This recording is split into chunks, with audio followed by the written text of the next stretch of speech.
চলো আজ তোমাদেরকে আমি দেখাবো আমার মালবেরিগুলো কি সুন্দর পেকে গেছে। এখনও প্রপারলি পাকেনি, তবে মালবেরিগুলো একদম লাল লাল হয়ে গেছে। কি সুন্দর লাল কালার চলে এসছে এদের মধ্যে, দেখো। এই লাল কালারের পরে এটা যখন হালকা কালো কালো কালার চলে আসবে তখন মালবেরিগুলো একদম পেকে যাবে, তখন খাওয়া যাবে। আর এই মালবেরিগুলোর থেকে আমি একটা একটু টেস্ট করে দেখছিলাম তুলে নিয়ে। এখন যেহেতু লাল কালার এখনও প্রপারলি পাকেনি, এটার টেস্টটা অনেকটা টক টক ছিল, বেশ ভালোই টক ছিল। কিন্তু আমি যখন নার্সারি থেকে কিনে এনেছিলাম উনি বলেছিল যে এটা মিষ্টি হবে। হ্যাঁ, খুব মিষ্টি না হলেও টক মিষ্টি মিক্সড করা থাকবে। যেটা আমি কাঁচা অবস্থায় খেয়ে বুঝতে পারিনি একদম, হয়তো পাকলে ভালো লাগবে। পেকে যাওয়ার পরে আমি টেস্ট করে অবশ্যই তোমাদেরকে জানাবো। আর এই যে দেখো আমার সেই তরমুজ গাছটা, যে গাছটায় কি সুন্দর ফুল এসেছে। আমি আগের ভিডিওতে তোমাদেরকে দেখিয়েছি আমার তরমুজ গাছে ছোট ছোট কুঁড়ি এসেছিলো, ফুলের কুঁড়ি।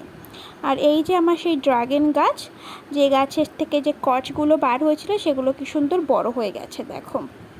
আর এবার তোমাদেরকে দেখাই আমার সেই নয়নতারা ফুল গাছ। এই ফুল গাছটাই না আজকে খুব একটা বেশি ফুল ফোটেনি। অন্য দিন যতটা ফুল ফোটে যে তুলনায়, আজকে সেই তুলনায় তেমন একটা ফুল ফোটেনি। কিন্তু খুব একটা কমও ফুটেছে এমনটা কিন্তু নয়। আর তোমাদেরকে কিছুক্ষণ আগে আমি তরমুজ গাছটা দেখাচ্ছিলাম না, আর এই যে ভিডিওটা এই মুহূর্তে দেখছো এটা বেশ কয়েকদিন আগে বানানো ভিডিও, আজ থেকে প্রায় 4-5 দিন মতো আগের ভিডিও এটা। সেই সময় এই গাছটায় সবে কুঁড়ি এসেছিলো আর কি, তখনও ফুল ফোটেনি। আর আমি আগের ভিডিওটাও এই ভিডিওর মাধ্যমে আর কি দিয়ে দিলাম যাতে তোমরা ভালো বুঝতে পারো। দেখো ঠিক কতগুলো কুঁড়ি এসেছিলো।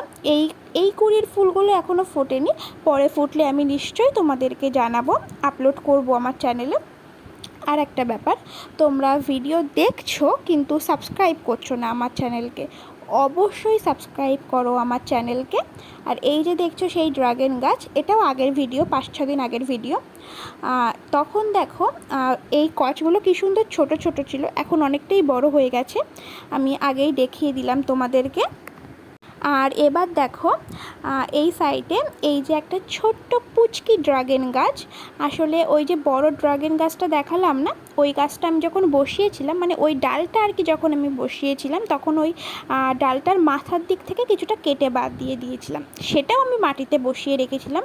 আমি ভাবিনি সেই ডালটার থেকেও এত সুন্দর কচ বার হতে পারে, কিন্তু দেখো কী সুন্দর সেই গাছটার থেকেও কী সুন্দর কচ বার হয়েছে। আর এই যে দেখো মালবেরি গাছ, সেই সময়ে মালবেরিগুলো ঠিক এই রকম কালার নিয়েছিল, আর এখন কেমন হয়েছে আমি তো দেখিয়েই দিলাম।